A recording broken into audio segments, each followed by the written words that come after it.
ಅಂದ್ರೆ ಇವಾಗ ಹೆಂಗ್ ಥಾಟ್ ಬರುತ್ತೆ ಅಂದ್ರೆ ನೋಡಿ, ಅಪ್ಪು ಸರ್ ಫ್ಯಾನ್ಸ್ ಗಳೆಲ್ಲ ಡಿಸೆಂಟ್, ಆಮೇಲೆ ಯಶ್ ಅವ್ರ ಫ್ಯಾನ್ಸ್ ಗಳೆಲ್ಲ ಅವರು full official.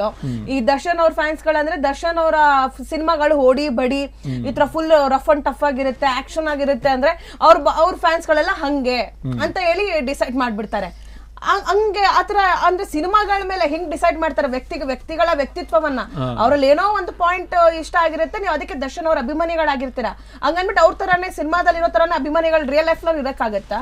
Madam, Appu sir ಬಂದ್ಬಿಟ್ಟು ಯಾರಿಗೂ ಅವ್ರ ಅಭಿಮಾನಿಗಳು ಇವ್ರ ಅಭಿಮಾನಿಗಳು ಅಂತ ಯಾವತ್ತಿಗೂ ಭೇದ ಭಾವ ಮಾಡಿಲ್ಲ. ಅವ್ರಲ್ಲಿ ನಾವು ಆ ಗುಣಗಳನ್ನ ನೋಡೇ ಇಲ್ಲ. ಇಂತ ಮುಂದೆ ಒಂದಿನ ಇಂಥದ್ದೆಲ್ಲ ನೋಡ್ಬೇಕಾಗುತ್ತಂತ ನಾವು ವ್ಯಕ್ತಿ ಬೇಗ ಹೋದ್ರು ಅನ್ಸುತ್ತೆ ನನ್ನ ಪ್ರಕಾರ. ನಿಜವಾಗ್ಲೂ ಅವ್ರನ್ನ ಇವಾಗ ಕಳ್ಕೊಂಡಿದೀವಿ. ಅವರು ಬಟ್ ಅವರ ಥಾಟ್ಸು ಅವ್ರು ನಮಗ್ ಕೊಟ್ಟಿರುವಂತ ಕೊಡುಗೆ, ಎಷ್ಟೋ ಜನರಿಗೆ ಮಾಡಿರುವಂತ ಹೆಲ್ಪ್ ಅದಿವಾಗ ಮಾತಾಡ್ತಿದೆ. ಸೊ ಅದಕ್ಕೆ ಅಪ್ಪು ಸರ್ ಇನ್ನೂ ನಮ್ ಜೊತೆ ಜೀವಂತವಾಗಿದ್ದಾರೆ ಅಂತ ಹೇಳಿ ಎಲ್ರ ಮನ್ಸಲ್ಲೂ ಕೂಡ ಇದೆ. ಆದ್ರೆ ಇಂತ ಪೊರ್ಕೆಗಳು ಕಿತ್ತೋದ್ ನನ್ನ ಮಕ್ಳು ಈ ಫೋಟೋಗಳು ಹಾಕೊಂಡು ಇದ್ ಮಾಡ್ತಾರಲ್ಲ, ಅವ್ರಿಗೆ ಏನ್ ಹೇಳ್ಬೇಕು ಅಂತಾನೆ ಅರ್ಥ ಆಗ್ತಿರೋದೇನು ಅಂದ್ರೆ, ಅವ್ರು ಯಾರೋ ನನ್ನ ಮಕ್ಳುಗಳು ನಮ್ ತಂದಿಡಕ್ಕೋಸ್ಕರ ಒಬ್ಬ ಪರಮಾತ್ಮನ್ಗೆ ಒಬ್ಬ ಪುಣ್ಯಾತ್ಮನ್ಗೆ, ಪರಮಾತ್ಮ ಇವತ್ತು ನಮ್ಮ ಜೊತೆ ಇಲ್ಲ, ಪುಣ್ಯಾತ್ಮ ನಮ್ಮ ಜೊತೆ ಇದ್ರೂ ಆ ವ್ಯಕ್ತಿ ನಮಗೆ ಸಿಗಕ್ ಆಗ್ತಾ ಇಲ್ಲ. ಇಂಥ ಪರಿಸ್ಥಿತಿಲಿ ಇದ್ದಾಗ ಈ ತರ ಒಂದು ಹೆಣ್ಮಗಳನ್ನ ಮಧ್ಯದಲ್ಲಿ ಇಟ್ಕೊಂಡು ಆಟ ಆಡ್ತಾರಲ್ಲ, ಅವ್ರು ನಿಜವಾಗ್ಲೂ ಅದೇ ಹೇಳ್ತೀವಲ್ಲ ಮೇಡಮ್, ಅವ್ರು ಬೇಕಾದ್ರೆ ಸಮಯ ಅನ್ನೋದು ಬಂದ್ಬಿಟ್ರೆ ಅವ್ರ ತಾಯಿ ಪಕ್ಕನೂ ಮಲ್ಕೊಳ್ಳೋ ಅಂತ ನನ್ನ ಮಕ್ಳೇನೆ. ಅವ್ರು ತಮಾಷೆ ಅಲ್ಲ, ಇದು ಸೀರಿಯಸ್ ಆಗಿ. ಯಾಕಂದ್ರೆ ಇವಾಗ ಮೇಡಮ್, ಇವಾಗ ಏನೇ ಯಾವುದೇ ಪ್ರೀತಿ ಕಣ್ಣಿಲ್ಲ, ಅದು ಏನೇ ಅಂದ್ರೂ ಸಂಬಂಧಗಳಿಗೆ ಕಣ್ಣಿದೆ. ಇವಾಗ ನಾವು ಎಷ್ಟೋ ಕಡೆ ನೋಡ್ತೀವಿ ಮೇಡಮ್, ಇವಾಗ ಅಣ್ಣನ ಮಗಳ ಜೊತೆನೆ ಮಲ್ಗೋಂಥ ಮಾವದಿರಿದ್ದಾರೆ.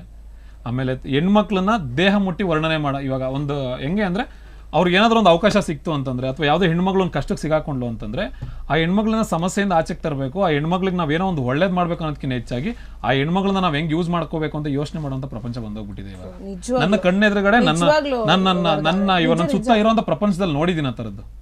ಇವಾಗ ಎಕ್ಸಾಂಪಲ್, ಈ ಹುಡುಗಿಗೆ ಏನೋ ಒಂದು ಕಷ್ಟ ಇದೆ ಅಂತಂದ್ರೆ, ಈ ಹುಡುಗಿ ಬಂದ್ಬಿಟ್ಟು ನನ್ನ ಹತ್ರ ನನಗೆ ಏನೋ ಒಂದು ಪ್ರಾಬ್ಲಮ್ ಆಗಿದೆ, ನಾನು ಇವಾಗ ಈ ತರ ಬದುಕಬೇಕು, ನನಗೆ ಏನೋ ಒಂದು EMI ಕಟ್ಟಿ ಏನೋ ಒಂದು ಪ್ರಾಬ್ಲಮ್ ಆಗಿದೆ ಅಂತಂದ್ರೆ, ಇವಾಗ ನಾನು ನಿನಗೆ ಹೆಲ್ಪ್ ಮಾಡ್ತೀನಿ, ಬಟ್ ನಾಳೆ ಬೆಳಗ್ಗೆ ಯಾವಾಗ ಸಿಗ್ತಿ ಆಚೆ ಹೋಗ್ಬೇಕು, ಈ ತರ ಕೇಳೋಂಥ ಪ್ರಪಂಚ.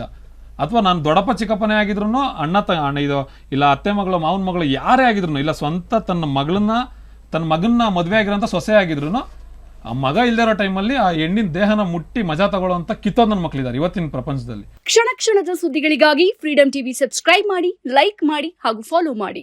ಹೊಸ ಸುದ್ದಿಗಳ ನೋಟಿಫಿಕೇಶನ್ಗಾಗಿ ಬೆಲ್ ಐಕಾನ್ ಮೇಲೆ ಕ್ಲಿಕ್ ಮಾಡಿ.